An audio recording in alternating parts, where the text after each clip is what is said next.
చల్లటి ఆకాశం కింద ఎంత ఒక వేసవి రోజున సాయంత్రం పూట ఇంత ఆనందంగా మీరు పిల్లల గ్రాడ్యుయేషన్ డే చేసుకుంటున్నందుకు, భవిష్యత్తు పిల్లల్ని బాగుండాలని మన భవిష్య స్కూల్లో చేర్పించినందుకు, మీరందరూ ఇక్కడ ఉన్నందుకు మిమ్మల్ని అందరినీ అభినందిస్తున్నాను.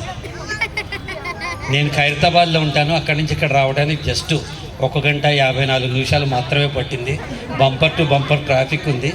6 గంటలకు బయలుదేరితే 1 గంట 10 నిమిషాలు పట్టింది దాదాపుగా.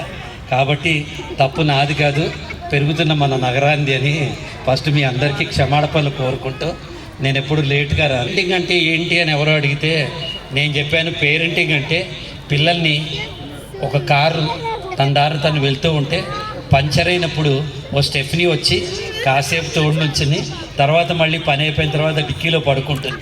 పేరెంటింగ్ అంటే వాళ్ళ జీవితాల్లో వాళ్ళని ఎదగనిస్తూ వాళ్ళకి అవసరం అయినప్పుడు మాత్రమే తోడు నిలవటం పేరెంటింగ్ అని. నాకు కూడా 2 గ్రోనప్ కిడ్స్ ఉన్నారు, చాలా పెద్దవాళ్ళు. మీ పిల్లల కంటే పెద్ద మనవరాలు కూడా ఉంది నాకు. కాబట్టి I can understand where you are coming from. ఓ పిల్లాడు వాళ్ళ నాన్న దగ్గరికి వెళ్ళి అడిగాడు, నాన్న నాకు 14-15 ఏళ్ళు వస్తున్నాయి, I would like to know how will I place myself, where should I place myself, ఎలాంటి స్నేహితులను ఎంచుకోవాలి, ఎలాంటి లైఫ్ని కొంచెం ఎక్కువ కట్ చేయరా, ఎలాంటి లైఫ్ని ఎంచుకోవాలి, ఎలా ఉండాలి అన్నది తెలియట్లేదు అన్నాడు. అప్పుడు తండ్రి చెప్పాడు, ఒక ఎక్సర్సైజ్ చేయరా నాన్న నీకు క్లారిటీ వస్తుంది అన్నాడు.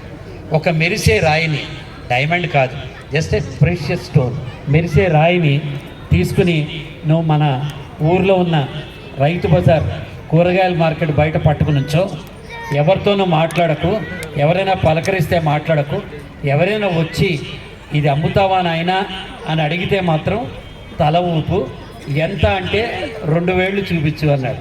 కుర్రాడు ఎక్సైట్ అయ్యాడు, ఓ సూపర్ ఎక్సర్సైజ్ అనుకున్నాడు. వెళ్ళి రైతు బజార్ బయట ఇక్కడ నుంచున్నాడు. 1-2 మాట్లాడించిపోయారు, మాట్లాడలా. ఓ అంకుల్ వచ్చాడు, బాబు ఇది అమ్ముతావా అన్నాడు. తల ఊపాడు. ఎంత అన్నాడు. 2 వేళ్ళు చూపించాడు. ఓ 200 రూపాయలా, నేను నీకు ఇస్తాను రా అన్నాడు. ఇప్పుడు వెంటనే ఎక్సైట్ అయిపోయి, నాన్న 200 ఇస్తా అంటున్నాడు, అమ్మేయమంటావా అన్నాడు. వద్దురా, నీ ఎక్సర్సైజ్ ఇంకా పూర్తి కాల, అదే రాయిని తీసుకుని నువ్వు ఇప్పుడు దిల్సుఖ్ నగర్లో ఉన్న రత్నదీప్ సూపర్ మార్కెట్ బయట నుంచి ఇదే ఎక్సర్సైజ్ రిపీట్ చేయాలి. వీడు రత్నదీప్ సూపర్ మార్కెట్ బయట నుంచున్నాడు. కాసేపుడికి అంకుల్ వచ్చాడు, బాబు ఇది అమ్ముతావా అన్నాడు. తల ఊపాడు.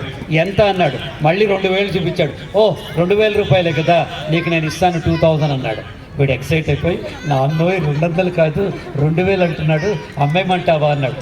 ఉండరా, ఇంకా నీ ఎక్సైజ్ పూర్తి కాల, అదే దిల్సుఖ్ నగర్లో ఉన్న జాయ్ ఆల్కాస్ డైమండ్ షోరూమ్ లోపల, బయట కాదు లోపల నుంచుని మళ్ళీ ఎక్సర్సైజ్ చేయమన్నాడు. వీడు జాయ్ ఆల్కాస్ లోపల నుంచుని ఈ ఎక్సర్సైజ్ మళ్ళీ చేస్తే కొంతసేపటికి అంకుల్ వచ్చాడు, బాబు ఇది అమ్ముతావా అన్నాడు. తల ఊపాడు.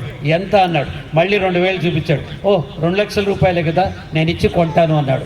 వీడు ఆశ్చర్యపోయాడు.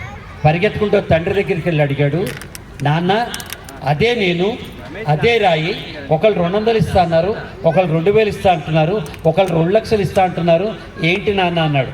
అప్పుడు తండ్రి నవ్వి, అదేరా ప్లేసింగ్ యువర్ సెల్ఫ్ అంటే, మంచి స్కూల్లో మంచి పిల్లల మధ్య పాజిటివ్ థాట్స్తో రేపటి పట్ల ఓ రకమైన అవగాహనతో నువ్వు ఎదిగితే నీ విలువ 2 లక్షలు ఉంటుంది, మీడియాకర్ థింకింగ్తో వెళ్తే నీ విలువ 2000 ఉంటుంది, నువ్వు నెగటివ్ పీపుల్తో వెళ్తే నీ విలువ 200 ఉంటుంది అంటాడు. మీరందరూ మీ పిల్లలకి 2 లక్షల మార్గంలో తీసుకొచ్చి ఈ స్కూల్లో చేర్పించినందుకు ముందుగా నేను మిమ్మల్ని అందరినీ అభినందిస్తున్నాను.